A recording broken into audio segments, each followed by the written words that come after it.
Okay, can everyone hear me right now?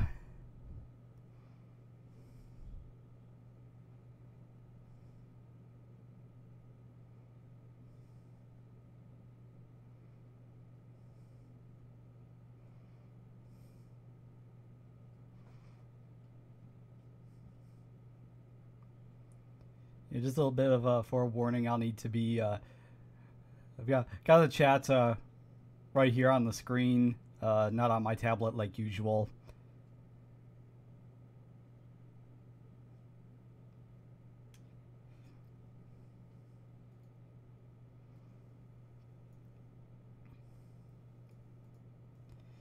Actually, no. Before I go into this, I actually need to make a little adjustment here. Just need to rebake the nav mesh. There we go. That's the one thing about bringing in this terrain from outside is that every time I re-import it, I need to bake the nav mesh again because the geometry changes. So need to rematch everything, but luckily it doesn't take too long.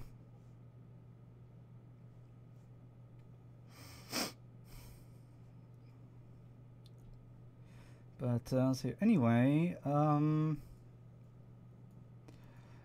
last week I was talking about what to do about all this terrain being one solid object, and I did come up with a little bit of a solution. I've actually carved some of this up into separate pieces. So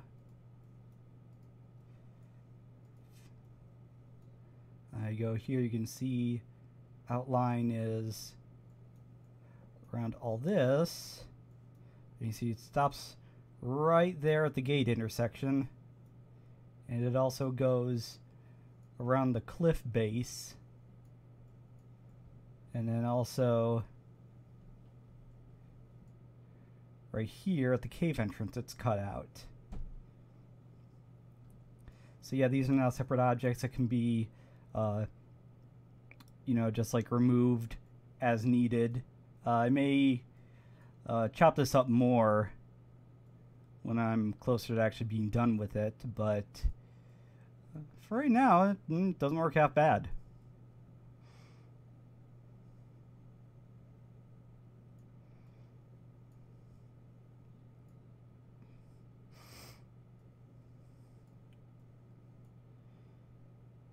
And I can go ahead and start this up.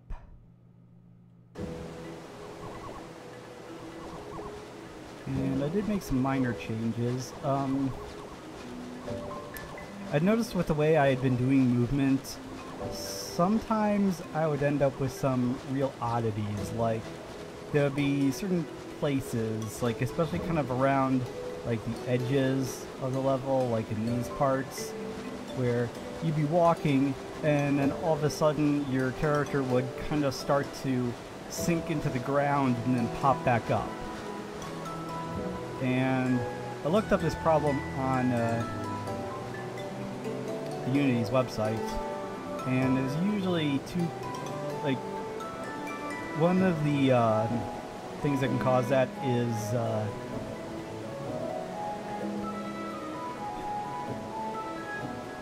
going here.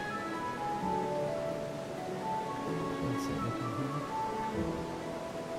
yeah, right here, mesh colliders. Yeah, these can be a bit imprecise when you're moving across them using the transform function. And the reason I've been using, in this case, the transform translate to move characters was because I'd always had an issue with moving them by velocity, which is usually what you do with rigid body characters. Is like if they were ever on a slope, you could see that they would like kind of very slowly start to slide down.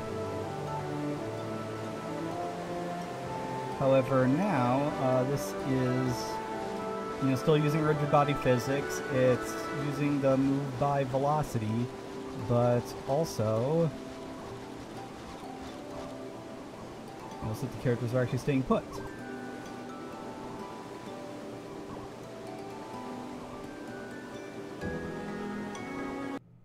And for some reason, I'm always popping out this window for some...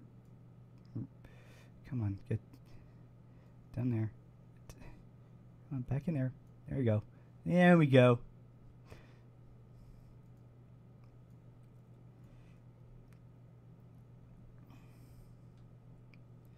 But yes, a solution to that was, one, on the mesh colliders here, I put on a physics material. In this case, Unity comes with a built-in one called max friction. And normally if you were to just do that alone, then you would end up with characters that kind of move really slowly. But then also,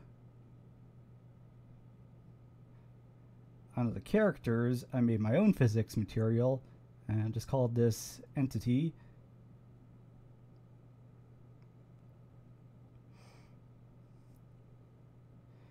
See here, very simple. No, there's no friction on them.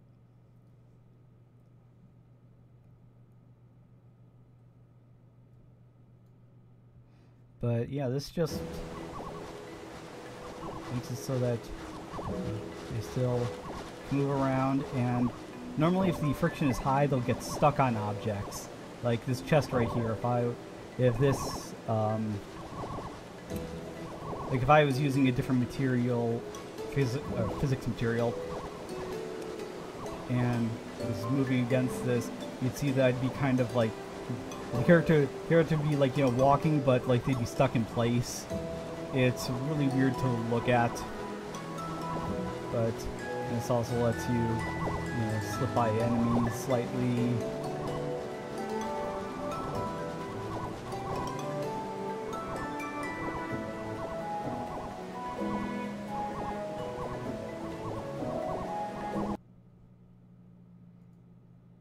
Actually, I forgot to do something here.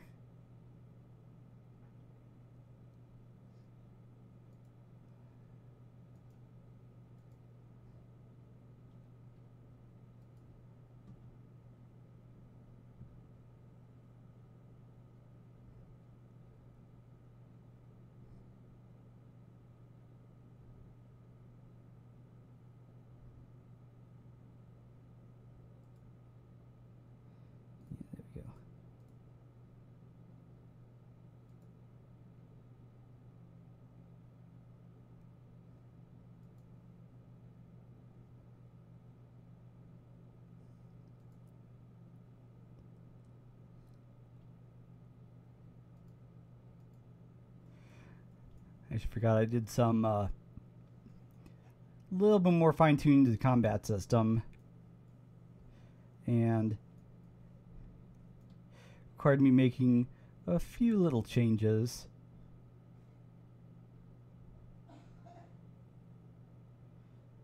So let me go back in here.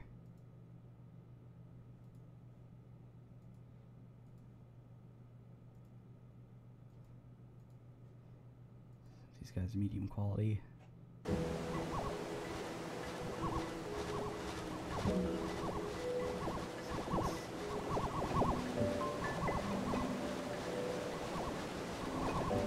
Okay, yeah, now they navigate around one another.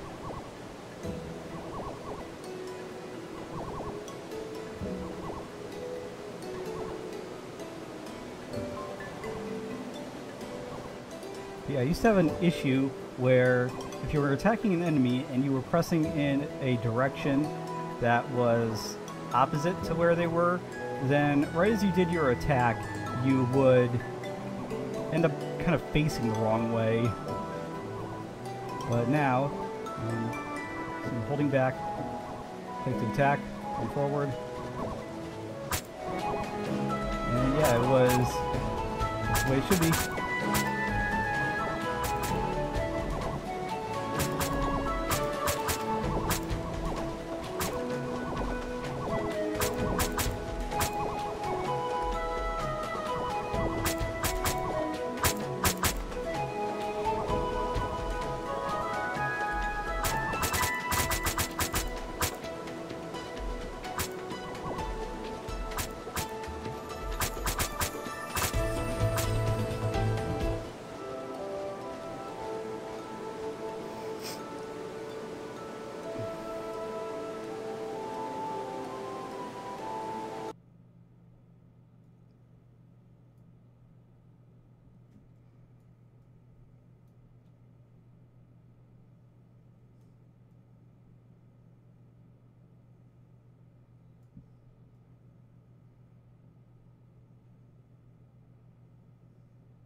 Actually, go over another change that I made. You'll notice that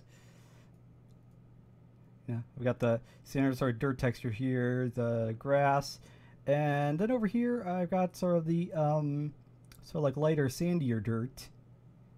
Kind of a makeshift path here. I'm just testing it right now, but this is because I made some alterations to the shader I'm using. You can see now it has a lot more slots available.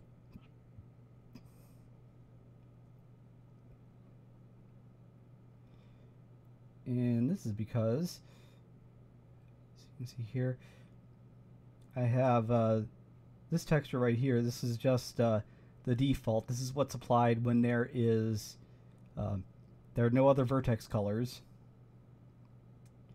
And then I have detail textures here, and right next to them, you see here I have colors red, green, blue, and if I go in here, you can see.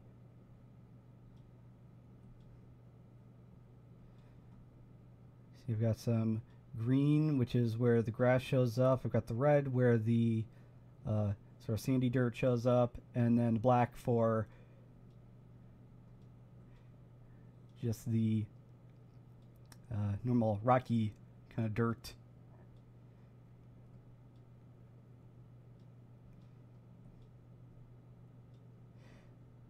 And this actually wasn't all that hard to set up. If I go in here,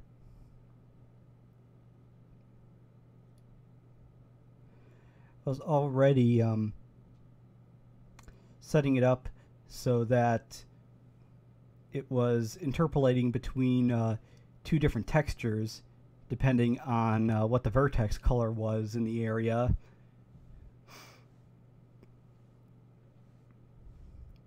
And so all I really need to do was just set up some more variables and just kind of copy and paste the same operations that I've been using and have it do it on all those.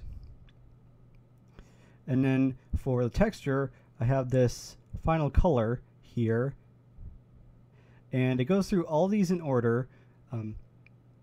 It first takes the default color and then checks it against the color for the red.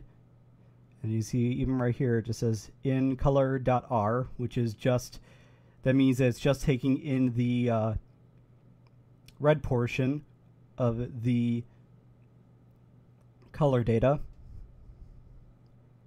And then you see also that it interpolates between that and the other ones based on the green, and then on the blue, and then into the albedo channel, which is just kind of the main texture. It just sends in that final color variable. And then also same thing for the normal maps.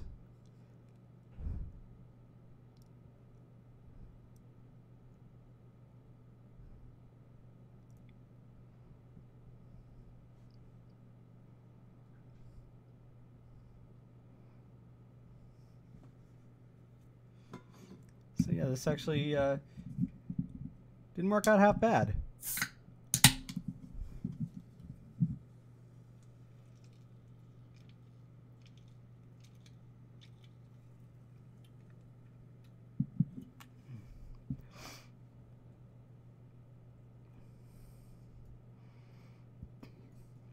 Like I said, they're still experimenting with where I want all the colors placed and whatnot.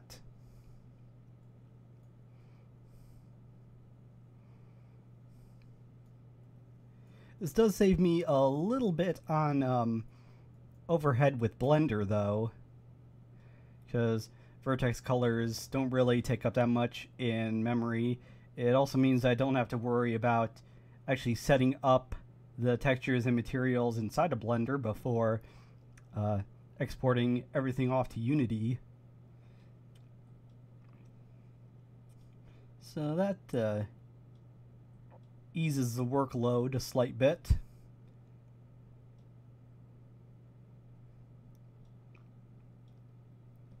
Also, if you can see here, I kind of been going through and I've been trying to simplify the geometry of the level a bit as well. You know, in addition to trying to split things up where I can.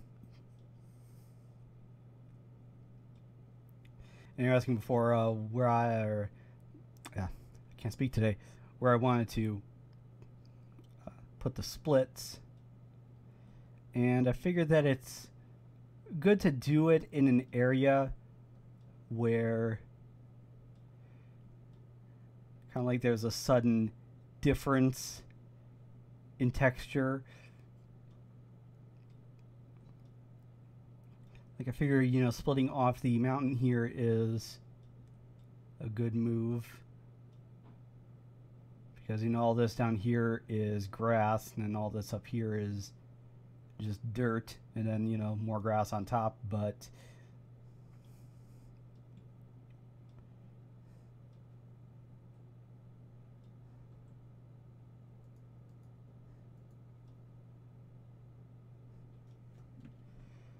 you know, there's already kind of a nice little division in here anyways, and plus, you know, this part right here is pretty much the main level. And actually, I haven't talked about this, but my goal with this is actually to have the sort of area out here, like I've been doing, and then inside of here will actually be the first town of the game. And will actually be the place where you start. So I'd plan to, you know, split these two sections up anyway. But, you know, I need them together at least in Blender, just because it makes it easier to work on. It means that, you know, I don't have to work on the town and the level separately, you know, in case I decide to make any big changes to the layout, because obviously, you know, what affects one can affect the other.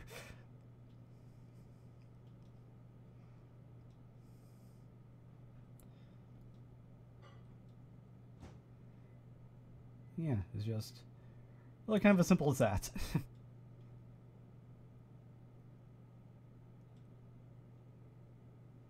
But like I said, still working on it.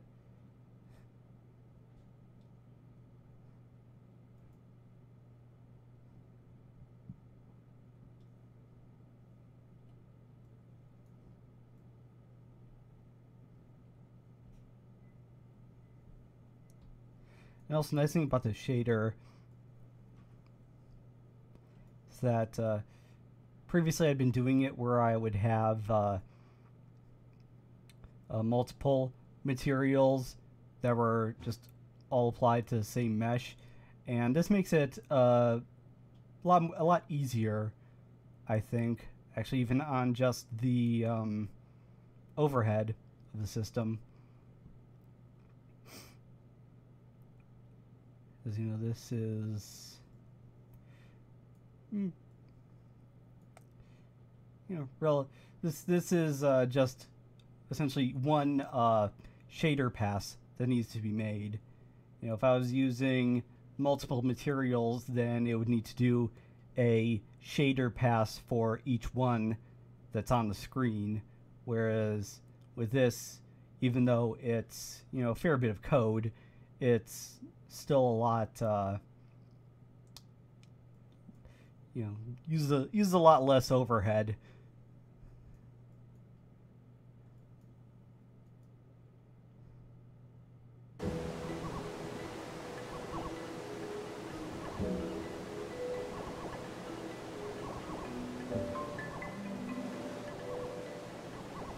I'm still getting really good frame rates on here.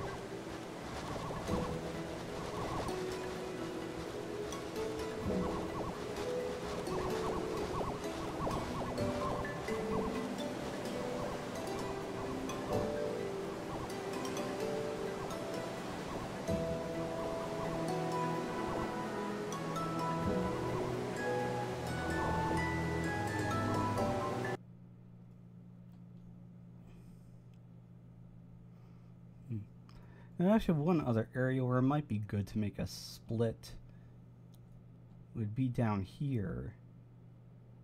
It's right where all this breaks off.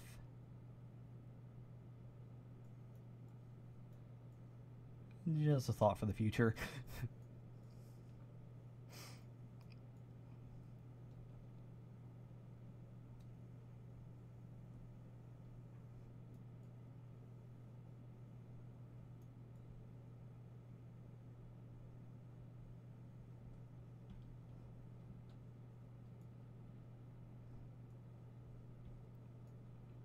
Yeah, like I said, I do want this to be able to run on a variety of hardware. And hopefully once I get it finished enough to where I'm comfortable,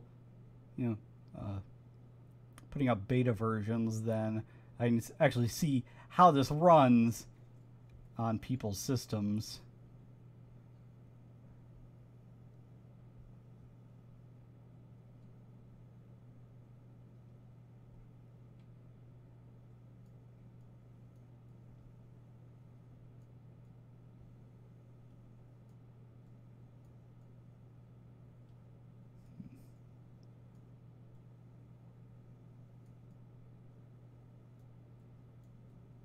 Actually, one thing I've been thinking about is the branch right here. I'm not sure if I want to keep it as it is, where just kind of, gradually sort of just coming out of this raised area of Earth. Or my other thought was to have it actually kind of coming out from a bit lower and then actually kind of having this sort of like cracked and split land on top of it. To give it more of an appearance as though, like, this right now almost kind of looks like it got covered over, whereas really what I want it to look like is, more like this branch kind of like, it grew so big that it just kind of, broke through the land.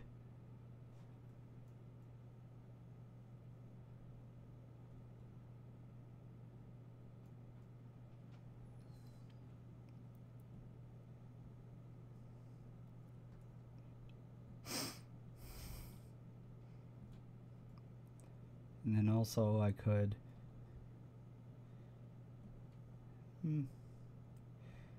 would actually also like to have it maybe going off at a bit of maybe more of an angled direction, not so perfectly straight, because I do want this area to look somewhat organic. I don't want it to have this sort of perfect symmetry to it, or just like perfect right angles everywhere, because this is supposed to be nature. It's supposed to look natural. I don't know how else to put that.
And actually, I didn't say, but another thing I've done to try to make this game run a little bit better is I have been fiddling around with this, which is ambient occlusion, which if you've never heard of that before, it's which like I'd heard of it before, but I never knew what it meant.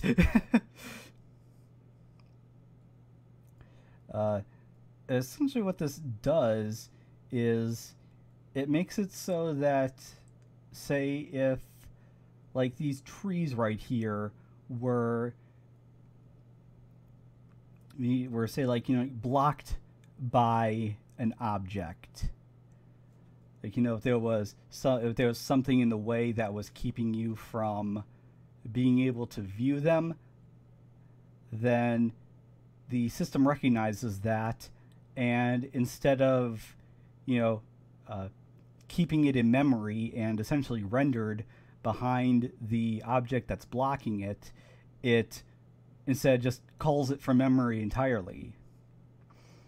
So, you know, the goal there is to, you know, again, save some processing power in cases where it's not needed. There were some oddities to it, though, when I was using it, because I was using the land here as the object that was blocking. But the issue is that sometimes with the camera, like, say, like, you know, you were kind of angling it this way, you know, where it's, you know, the camera system that I have, it if there's something in the direct way of the camera, like if at its default distance, then it sort of zooms itself in. But the issue is that when it's at an angle like this, then, yeah, it kind of zooms along here. You end up with this, you know, split. And then what was happening was it still recognizing this as a blocking object, and so then, like, you know, all these trees were just like, you know, they vanished essentially. And I could see that they had vanished, even though, you know, I wasn't supposed to. So I may have to either tinker with the settings for this a bit, or probably also tinker with the camera some. I'm thinking maybe I should use a sphere cast for the camera instead of the ray cast that I've been doing, because the sphere cast will kind of do a scan within a certain radius instead of a singular point. So, you know, even if it were right here, you know, hopefully a sphere cast would catch that and, you know, move it up some.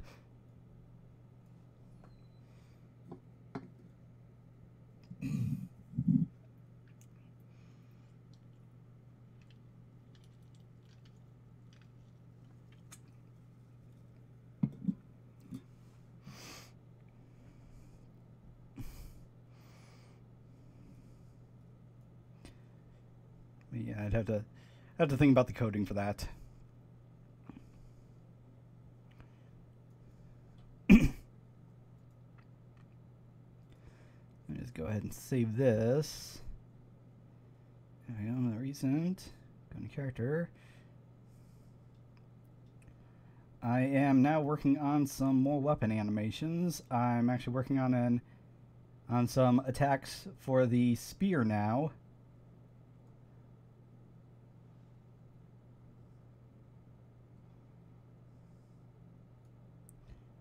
See, I've got this very basic little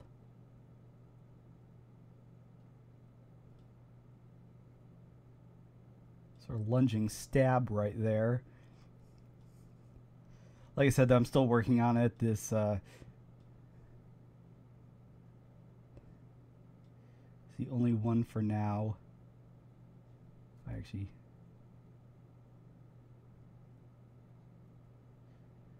yeah, the one thing about it is that it looks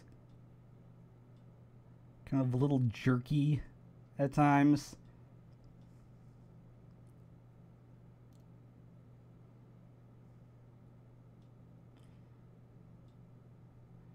I'll probably do like with the dual blade and, you know, add in some more kind of flair to the movement.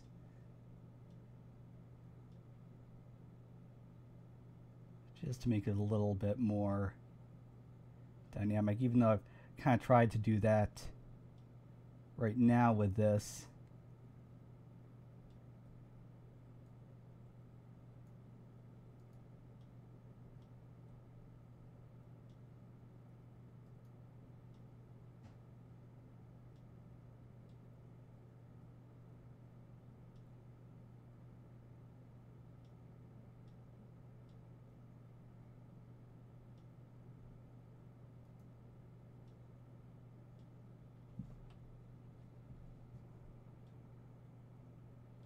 This is a little off here.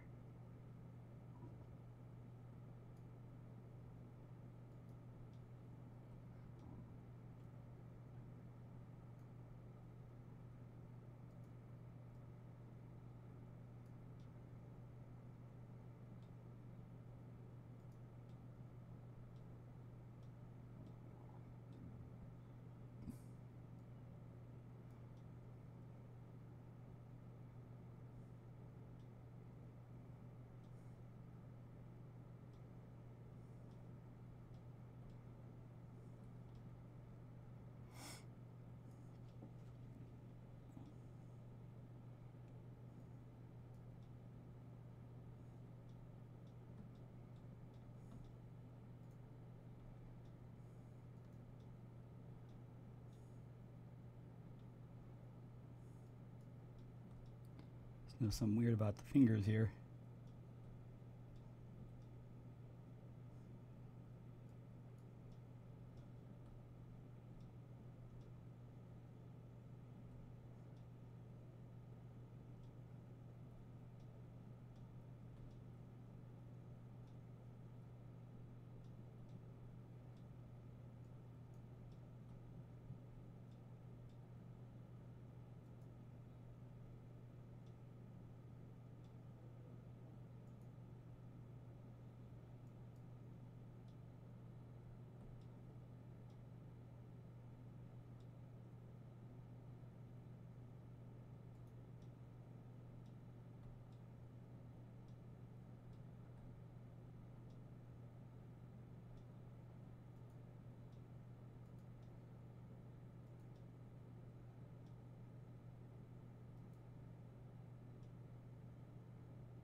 Sorry, just realized I had my mic muted. Talking about the bone weighting that I have on this. You see, it's not exactly perfect.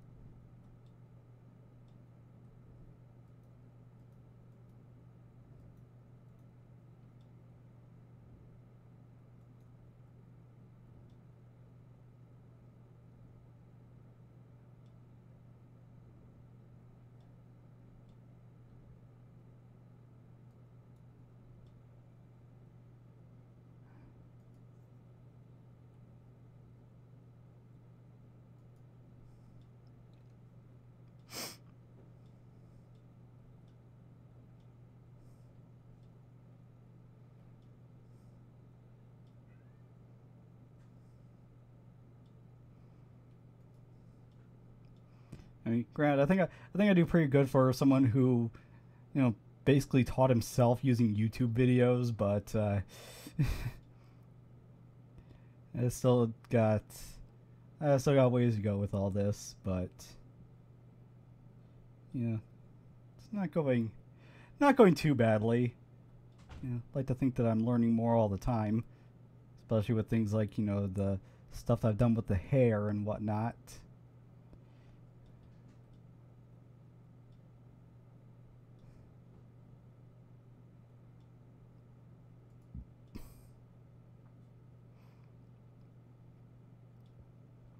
Plus, it's not like other more professional studios have never used animation cheats like this. You know, the idea is that, you know, the animation's happening so quick that most people aren't really going to even notice it.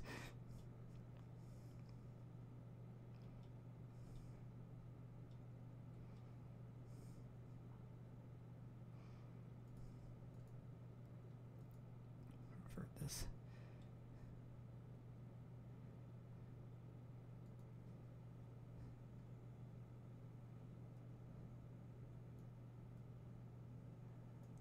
Yeah, once I get some spear animations done, then Kala here will finally have his signature weapon. I can get rid of, yeah, Spirit's blades from him. And then next up I'll work on magic, and then Mori will have his abilities. Also, I should really finish his outfit too. Like I've said before, I'm really ADD when it comes to working on this. I don't always work at things in the order that I should.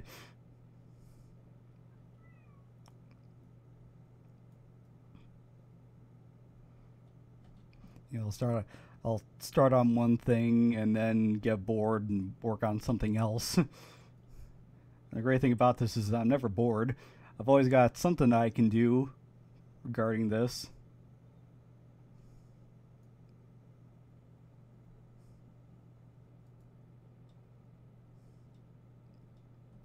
Actually, I don't know if I've ever explained on the stream before, though, but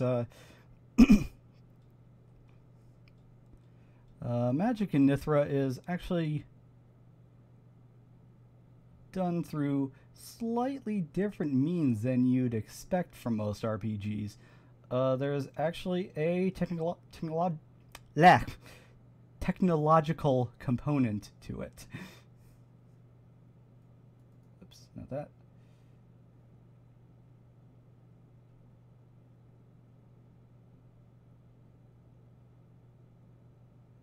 No, I got it on here somewhere.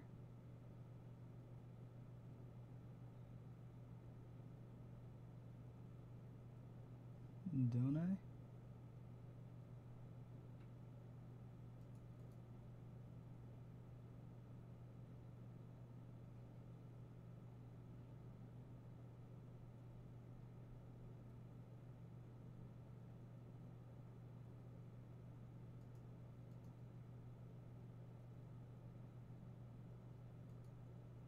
Here we go. Haven't actually parented it to any part of the model yet, but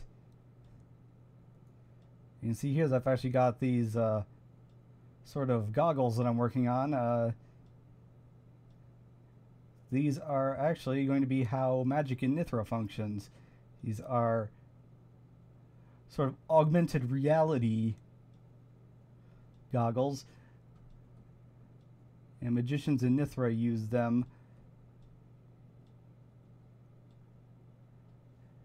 in order to help them see things that the naked eye just isn't capable of. Things like magical fields,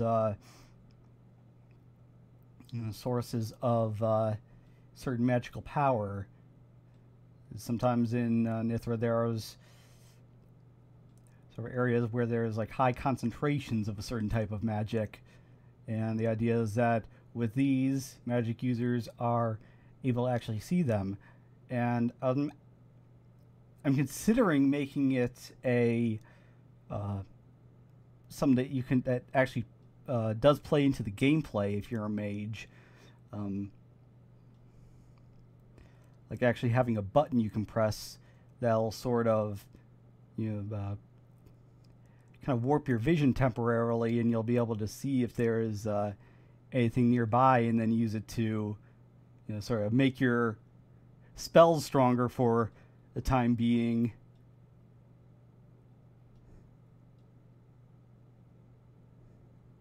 But yeah, still working on the look for them, but they actually cover the face quite nicely as is.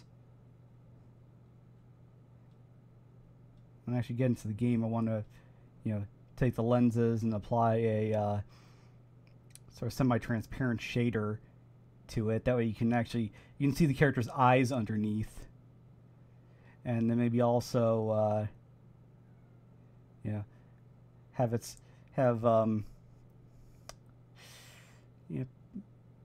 possibly like an emissive layer on top where you can kind of maybe like see some readouts that are displayed.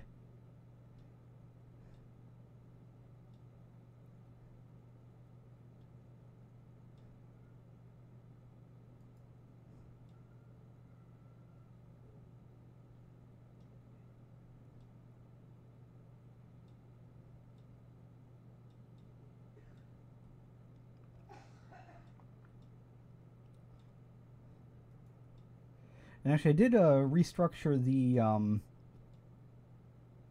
mouths of the characters a little bit as well.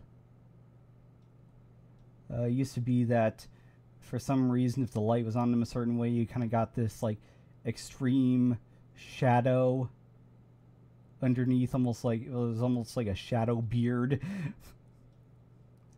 So I altered the geometry a little bit.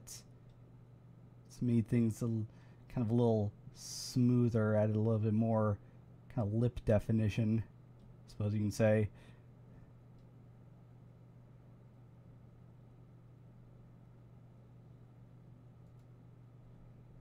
However, the shape keys and everything are still present.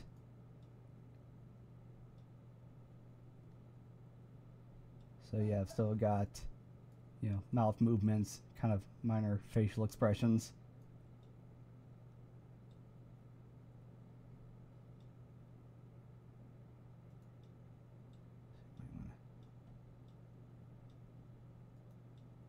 Change this one slightly. So he's kind of poking out a little bit.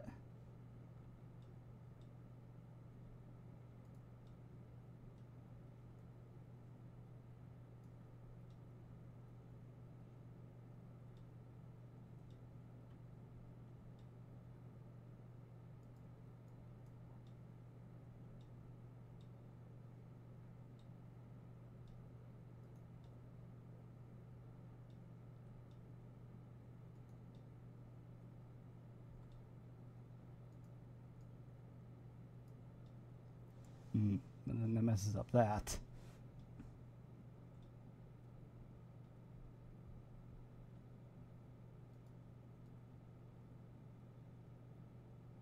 This is already messed up. What the heck?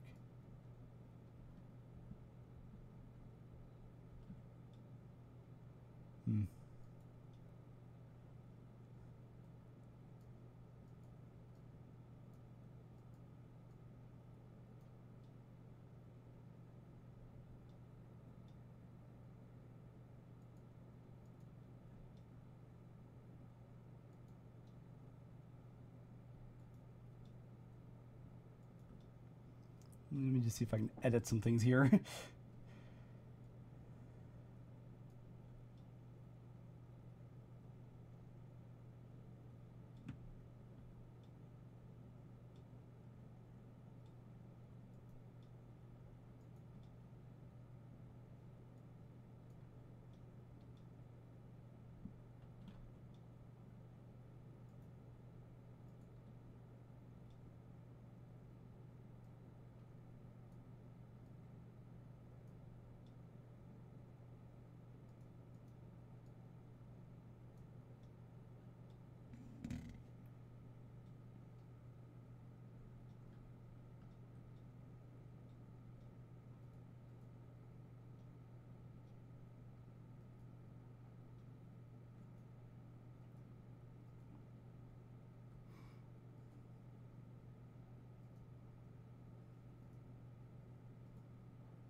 So it's kind of getting folded in on itself almost.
is causing this?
Let's see what the problem is now. Just add a little more geometry to this.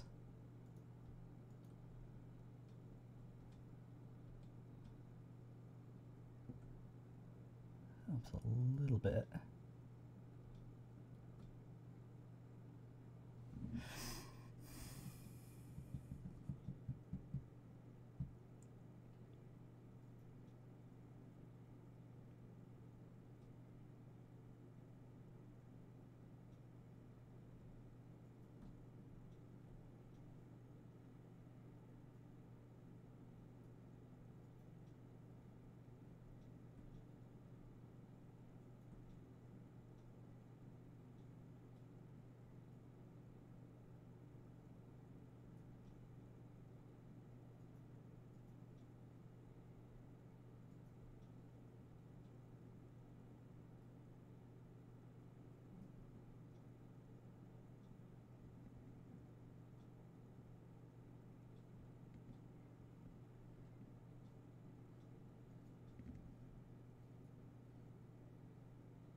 No, this might be a better idea here.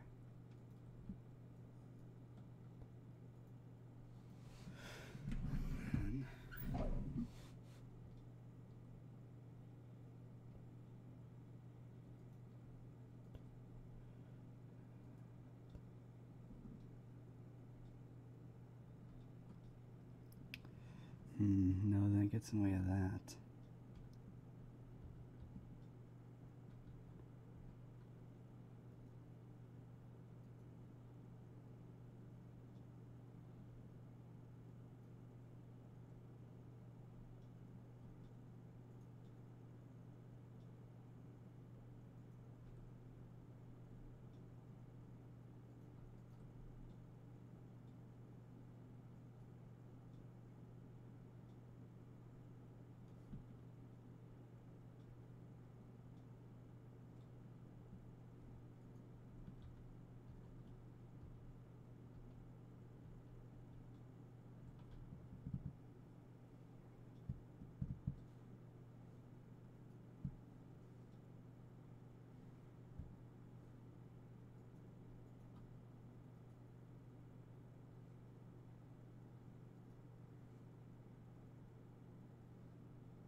There we go. Now it looks right.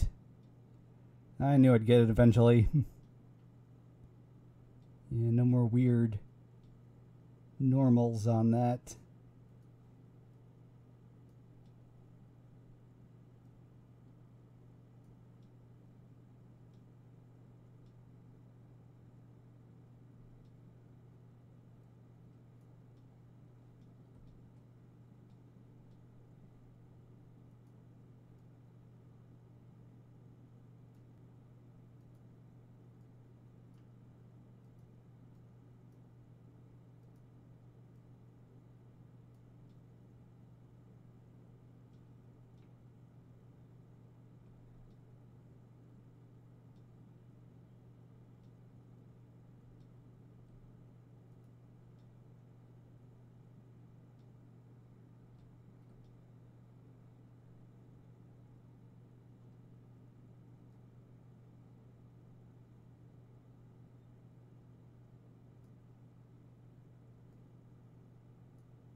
Boy, didn't realize what time it had become.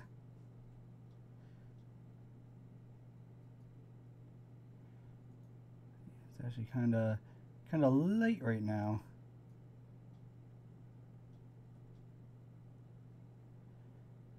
Let me just make a final little adjustment here.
Alright, I think I finally got it all nice and good here.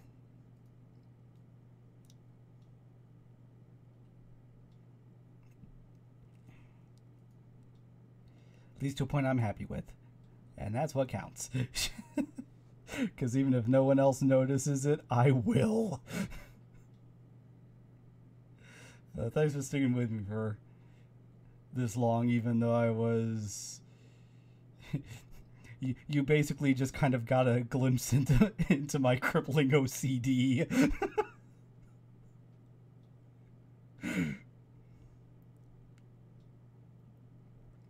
But yeah, I'm glad that you were all able to stick with me for this, and hopefully we'll be able to do the same thing next week. So I'll see you all later.